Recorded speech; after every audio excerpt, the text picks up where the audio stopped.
ਪਿਆਰੇ ਸਾਥੀਓ, ਅੱਜ ਮੈਂ ਤੁਹਾਡੇ ਸਾਹਮਣੇ ਇੱਕ ਬਿਲਕੁਲ ਹੀ ਸੱਚੀ ਕਹਾਣੀ ਲੈ ਕੇ ਹਾਜ਼ਰ ਹਾਂ। ਰਾਣੀ ਪਥਰੀਲੇ ਇਲਾਕੇ ਵਿੱਚ ਰਹਿਣ ਵਾਲੀ ਛੋਟੀ ਜਿਹੀ ਕੁੜੀ ਸੀ। ਉਹ ਬਹੁਤ ਹੀ ਬਹਾਦਰ ਸੀ।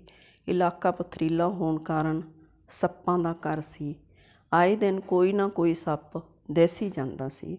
ਉਹਨਾਂ ਦੇ ਘਰ ਦੇ ਪਿਛਲੇ ਪਾਸੇ ਇੱਕ ਬਹੁਤ ਹੀ ਵਡੇਰੀ ਉਮਰ ਦਾ ਕਾਲਾ ਨਾਗ ਰਹਿੰਦਾ ਸੀ। ਉਸਨੇ ਬੱਚਿਆਂ ਤੋਂ ਉਸ ਸੱਪ ਬਾਰੇ ਕਾਫੀ ਕੁਝ ਸੁਣਿਆ ਸੀ, ਪਰ ਕਦੇ ਵੇਖਿਆ ਨਹੀਂ ਸੀ। ਬੱਚੇ ਦੱਸਦੇ ਸੀ ਕਿ ਅੱਜ ਉਹ ਮੈਦਾਨ ਵਿੱਚ ਆਪਣੀ ਪੂਛ ਦੇ ਬਲ 'ਤੇ ਹੀ ਖੜਾ ਸੀ। ਇੱਕ ਦਿਨ ਉਹ ਰੋਟੀਆਂ ਪਕਾਉਂਦੀ ਆਂਟੀ ਵੱਲ ਆ ਰਿਹਾ ਸੀ। ਆਂਟੀ ਨੇ ਭੱਜ ਕੇ ਮਸਾਂ ਹੀ ਆਪਣੀ ਜਾਨ ਬਚਾਈ ਸੀ। ਇੱਕ ਦਿਨ ਰਾਤ ਨੂੰ ਜਦੋਂ ਰਾਣੀ ਸੁੱਤੀ ਪਈ ਸੀ ਤਾਂ ਉਸ ਨੂੰ ਇੱਕ ਸੱਪ, ਜਿਹੜਾ ਕਿ ਕਾਲਾ ਨਾਗ ਸੀ, ਆਪਣੀ ਰਜਾਈ ਉੱਪਰ ਚੜ੍ਹਦਾ ਦਿਖਾਈ ਦਿੱਤਾ। ਉਹ ਰੌਲਾ ਪਾਉਂਦੀ ਉੱਠ ਖੜੀ ਹੋਈ, ਸੱਪ ਸੱਪ। ਪਰਿਵਾਰ ਦੇ ਸਾਰੇ ਮੈਂਬਰ ਉੱਠ ਖੜੇ ਹੋਏ। ਪਿਤਾ ਨੇ ਬੱਤੀ ਜਲਾਈ, ਉਸ ਨੂੰ ਚਾਰੇ ਪਾਸੇ ਮੰਜੇ ਦੇ ਥੱਲੇ ਵਿਖਾਉਂਦੇ ਕਿਹਾ, ਪੁੱਤ ਤੈਨੂੰ ਸੁਪਨਾ ਆਇਆ ਹੈ, ਇੱਥੇ ਕੁਛ ਵੀ ਨਹੀਂ ਹੈ। ਪਰ ਉਹ ਬਹੁਤ ਘਬਰਾਈ ਹੋਈ ਸੀ। ਮਾਤਾ ਨੇ ਉਸ ਨੂੰ ਆਪਣੇ ਨਾਲ ਪਾ ਲਿਆ। ਉਹ ਸਹਿਮੀ ਹੋਈ ਨਾਲ ਲੱਗ ਕੇ ਪਈ ਰਹੀ। ਫਿਰ ਉਸ ਨੂੰ ਪਤਾ ਹੀ ਨਹੀਂ ਲੱਗਾ ਕਿ ਉਸ ਨੂੰ ਕਦੋਂ ਨੀਂਦ ਆ ਗਈ।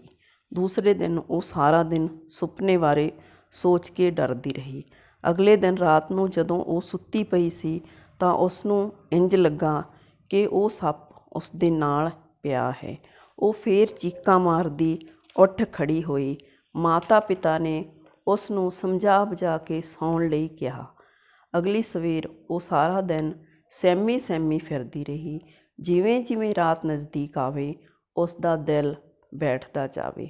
ਉਸ ਰਾਤ ਫੇਰ ਉਸ ਨੂੰ ਉਹ ਸੱਪ ਆਪਣੇ ਮੰਜੇ ਉੱਪਰ ਚੜ੍ਹਦਾ ਦਿਖਾਈ ਦਿੱਤਾ।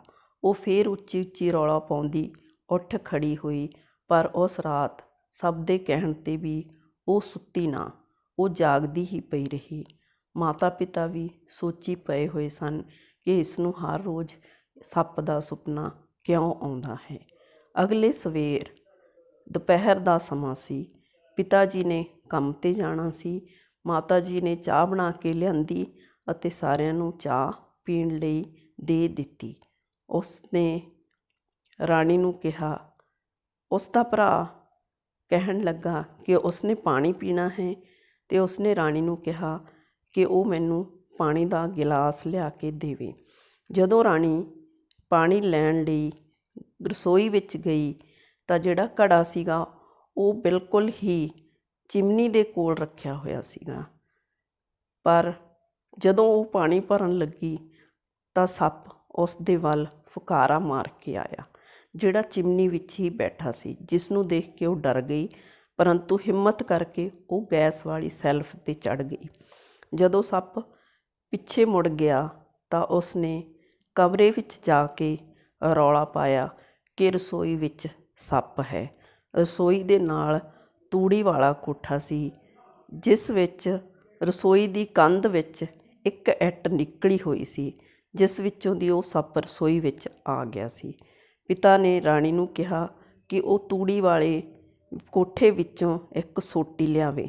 ਜਦੋਂ ਉਹ ਸੋਟੀ ਲੈਣ ਗਈ ਤਾਂ ਸੱਪ ਅੱਧਾ ਉੱਧਰ ਲਮਕ ਰਿਹਾ ਸੀ। ਸੱਪ 8-9 ਫੁੱਟ ਲੰਬਾ ਸੀ। ਜਦੋਂ ਪਿਤਾ ਸੋਟੀ ਲੈ ਕੇ ਗਏ ਪਰ ਉਹ ਸੱਪ ਕਿਸੇ ਵੀ ਦਿਖਾਈ ਨਾ ਦਿੱਤਾ। ਉਹਨਾਂ ਨੇ ਨਿਗਾਹ ਰੱਖਣ ਲਈ ਆਖ ਕੇ ਉਹ ਕੰਮ 'ਤੇ ਚਲੇ ਗਏ। ਰਾਣੀ ਦੁਪਹਿਰ ਨੂੰ ਜਦੋਂ ਕੱਖ ਪਾਉਣ ਦਾ ਸਮਾਂ ਹੋਇਆ ਤਾਂ ਉਹ ਆਪਣੀ ਮਾਤਾ ਦੇ ਨਾਲ, ਜਦੋਂ ਉਹਨਾਂ ਨੇ ਤੂੜੀ ਵਾਲੇ ਕੋਠੇ ਦਾ ਦਰਵਾਜ਼ਾ ਖੋਲ੍ਹਿਆ ਤਾਂ ਉਹ ਸਿੱਧਾ ਸਿੱਧਾ ਪੂਛ 'ਤੇ ਖੜਾ ਸੀ ਅਤੇ ਰਸੋਈ ਵਾਲੀ ਖੁੱਡ ਵਿੱਚ ਵੜ ਰਿਹਾ ਸੀ। ਜਦੋਂ ਰਾਣੀ ਨੇ ਉਸ ਨੂੰ ਦੇਖਿਆ ਤਾਂ ਉਸ ਨੂੰ ਯਾਦ ਆਇਆ ਕਿ ਇਹ ਤਾਂ ਉਹੀ ਸੱਪ ਹੈ ਜਿਹੜਾ ਹਰ ਰੋਜ਼ ਉਸ ਨੂੰ ਸੁਪਨੇ ਵਿੱਚ ਦਿਖਾਈ ਦਿੰਦਾ ਸੀ। ਬਹੁਤ ਧੂਣੀਆਂ ਲਾਈਆਂ, ਉੱਪਰ ਮਿਰਚਾਂ ਪਾਈਆਂ ਗਈਆਂ ਤਾਂ ਜੋ ਉਹ ਭੱਜ ਜਾਵੇ, ਪਰ ਉਹ ਨਾ ਭੱਜਿਆ। ਉਸ ਨੂੰ ਤੂੜੀ ਉੱਪਰ ਮਾਰਨਾ ਮੁਨਾਸਬ ਨਹੀਂ ਸੀ। ਉਹ ਤੂੜੀ ਦੇ ਉੱਪਰ ਚੜ੍ਹ ਗਿਆ ਅਤੇ ਕੁੰਡਲੀ ਮਾਰ ਕੇ ਆਪਣਾ ਫਾਨ ਵਿੱਚ ਦੇ ਕੇ ਬੈਠ ਗਿਆ। ਬਹੁਤ ਖੜਕਾ ਕੀਤਾ, ਡਲੇ ਵੀ ਮਾਰੇ, ਪਰ ਉਹ ਨਾ ਭੱਜਿਆ। ਜਦੋਂ ਸ਼ਾਮ ਨੂੰ ਉਸਨੇ ਦੇਖਿਆ ਕਿ ਚਾਰੇ ਪਾਸੇ ਚੁੱਪ ਪਸਰੀ ਹੋਈ ਹੈ ਅਤੇ ਕੋਈ ਪੈੜ ਚਾਲ ਨਹੀਂ ਹੈ, ਤਾਂ ਉਹ ਬੜੇ ਆਰਾਮ ਨਾਲ ਤੂੜੀ ਤੋਂ ਉਤਰਿਆ ਅਤੇ ਆਪਣੀ ਖੁੱਡ ਵੱਲ ਤੁਰ ਪਿਆ। ਉਹ ਦੇਖਦੇ ਹੀ ਦੇਖਦੇ ਖੁੱਡ ਵਿੱਚ ਵੜ ਗਿਆ। ਉਸ ਤੋਂ ਬਾਅਦ ਉਹ ਰਾਣੀ ਨੂੰ ਕਦੇ ਵੀ ਸੁਪਨੇ ਵਿੱਚ ਦਿਖਾਈ ਨਹੀਂ ਦਿੱਤਾ।